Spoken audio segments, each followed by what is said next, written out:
장이 되게 흔들리는데 근처에서 내 주식을 파는 행위는 굉장히 나중에 보면 후회스러울 수 있다. 그래서 올해 한국장은 미장 분위기에 흔들려서 사고 팔고 하면은 굉장히 큰 포모와 동시에 뇌동매매가 시작되기 때문에 난이도가 높은 플레이를 하려고 하는 시도 자체를 너무 하지 마라. 안녕하세요. 뭐니?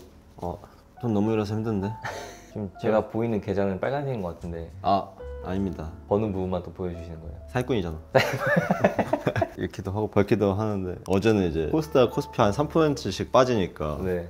옛날 같으면 이럴 때 엄청 투매거나 막 이런 얘기가 나왔었는데 또 그런 얘기 별로 없더라고. 3%는 요즘에 뭐 귀엽다 건강한 이런 거. 조정이 그래서 코스피가 최근에 이렇게 올랐다가 지금 좀 내려왔어. 갭 띄우면서 하락하고 있더라고요. 그러니까 근데 이제 특이한 점은 미국은 저점을 낮춰가면서 내려가고 있는데 국장은 이렇게 저점을 높이는 모습을 보여주고 있는 거지. 그래서 상승 1파 하고 2파 하면은 조금 더 가는 한 2700, 2800 그 사이까지 갈 수 있고 거기서 한 번 더 조정하고 하면 3000 라고 내피셜 할 수 있는. 그래도 사실 많이 올라왔어요. 한두 달 전만 해도 뭐 2400 건드리고 그치. 그래서 2400에서 2650 갔다가 한 2500 언더가 저점이 되고 여기서 좀 조정하고 다시 오르면은 한 2750, 800 이렇게 갈 수 있는 거지. 그래서 좀 그런 맥락에서 너무 흔들리지 않아도 되지 않나. 국장은 저점을 높여가는 모습을 보여주고 있는데 저점을 낮춰가는 모습을 보여주고 있으면은 좀 진지하게 생각을 해봐야 되는데 미장은 저점을 계속 낮춰가는 모습을 보여주니까 거래하기 좀 애매하거든. 저점을 낮춰가면 이제 기간 조정이라는 게 나중에 상대적으로 좀 필요한데 반등하기까지 그러면은 1, 2년 날아간단 말이야. 근데 아직 국장은 그런 모습은 아직 관찰되고 있지는 않다. 그래서 전반적으로 여전히 국장에 대해서 더 호의적인 거는 큰 관점에서는 변함이 없고 미국도 뭐 계속 떨어지진 않을 거 아니야.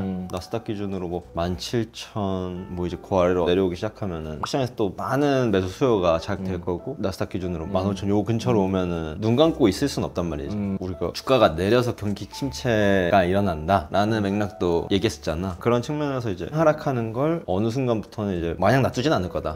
중간 어딘가를 트럼프여도 그런 측면에서 우리가 중요하게 봐야 되는 자산군은 우리가 항상 삼장 가면 딴 데 못 간다 이런 얘기 하잖아. 네. 미장 가면 나머지 증시 가기 힘들다. 그러면은 금 가면 미장 가기 힘들다 이런 것도 가능하거든. 여전히 글로벌에서는 불안불안하면 금을 사잖아. 네, 맞아요. 그리고 뭐 전략적 자산으로도 많이 지금 사용하려고 하는 것 같고 그런 의미에서 금 가격이 조금 주춤하면은 증시 전반의 분위기가 좋아질 수 있다 라고 이제 금이라는 걸 벤치마크 지수로 볼 수도 있는 거지 지금 시점에서는. 그래서 결국 금에서 빠져나오는 돈들이 어디로 갈까라고 하면은 또 다른 유동자산들한테 들어갈 수 있는 그런 전략들을 여러 측면에서 우리가 바라보고 순차적으로 내려오는 거지. 금 있고 미장 있고 한국, 중국, 뭐 유럽, 일본 이런 국가들이 있고 요 사다리를 타는 거지. 얘가 일로 내려가면은 나는 일로 갈 거다. 그런 몇 가지 시나리오들을 계속 조합하고 떼고 붙이고 이런 전략을 사용하기에는 지금 시장에서 나쁘지 않다. 분위기 자체는 좋은 상황은 아닌데 너무 비관적으로 볼 필요도 없다. 섹터에 집중하는 게 여전히 맞다.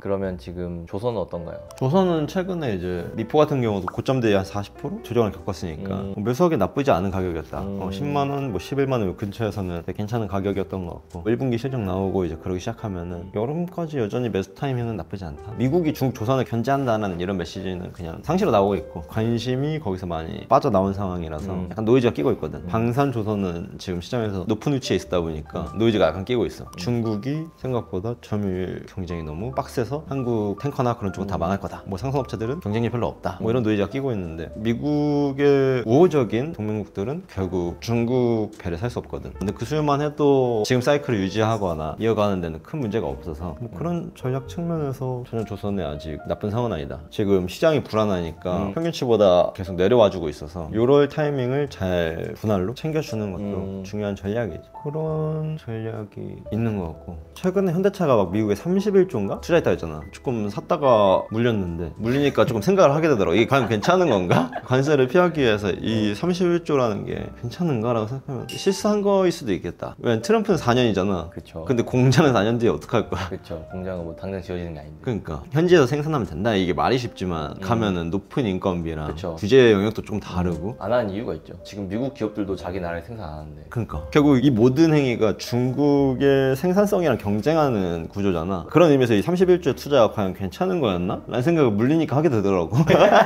전형적인 개미 패턴이네. 물리니까 공부하게 된다 해서 생각 다시 해보자. 괜히 까불었다. 너무 31조라는 금액이 혹해서 충동적으로 트럼프 만나서 악수한 사진 찍혀 있고. 그러니까 바이럴에 당했어. 물론 현대차 뭐 모비스 글로비스 당연히 주가가 싼 거 맞는데 이번 31조를 가지고 되게 좋은 판단이었다고 생각한 그 맥락이 자세히 생각해 보니까 투자 아이디어가 좀 잘못된 것 같다. 약간 섣불렀다. 그러니까 이게 근데 재밌는 게 현대는 지금 회장님께서 트럼프를 만나고 왔는데 삼성은 또 중국에 가서 시진핑 만났단 말이죠. 이거 어떻게 되는 거야? 그러니까 미국, 중국 사이에서 꼈던 거는 뭐 항상 있었던 일인데 그러니까. 이게 지금이 제일 중요한 포인트가 일단 삼성도 미국 매출이 거의 중국 매출 똑같아졌어요. 거기에 이제 이렇게까지 양쪽에서 서로 대립했던 적이 없었으니까 줄타기 하는 건가. 뭐 한국은 그래야지. 그 선을 잘 타야 되는 난이도가 높지. 고래 싸움에 새우등 터진다라는 속담은 약간 우리나라를 위한 속담 아닌가 그런 생각이 드는 것 같아. 최근에 이제 좀 많이 주목받는 게 반도체 섹터를 많이 가져가려고 하더라고 사람들이. 나는 그냥 반도체를 깊이 모르니까 그냥 뭐 지수 측면에서 삼전을 필두로 세우고 전반적으로 그냥 디램 낸드 정도의 가격이 올라오니까 뭐 2, 3, 4분기 턴어라운드 하니까 나쁘지 않지 않을까? 라는 정도로 가벼운 아이디어로 시작했는데 생각보다 많은 사람들이 중국의 스마트폰 출하량이나 애플의 내년 이제 폴더블 폰이나 AI로 인한 교체 수요 조금 앞당겨지는 거나 뭐 이런 여러 가지 아이디어들을 가지고 디램과 낸드의 상승 논리를 막 여러 가지 만들어내고 있더라고. 그런 거에서 아직 공감되는 건 많이 없는 것 같은데 일단은 디램 낸드가 오르고 있는 건 사실이기 때문에 지금 삼전을 굳이 포지션을 풀어줄 이유는 아직 없는 것 같고 그런 측면에서 삼전 팔아야 돼요 뭐 사야 돼요 라고 했을 때 굳이 팔 필요는 없는 거 아닌가.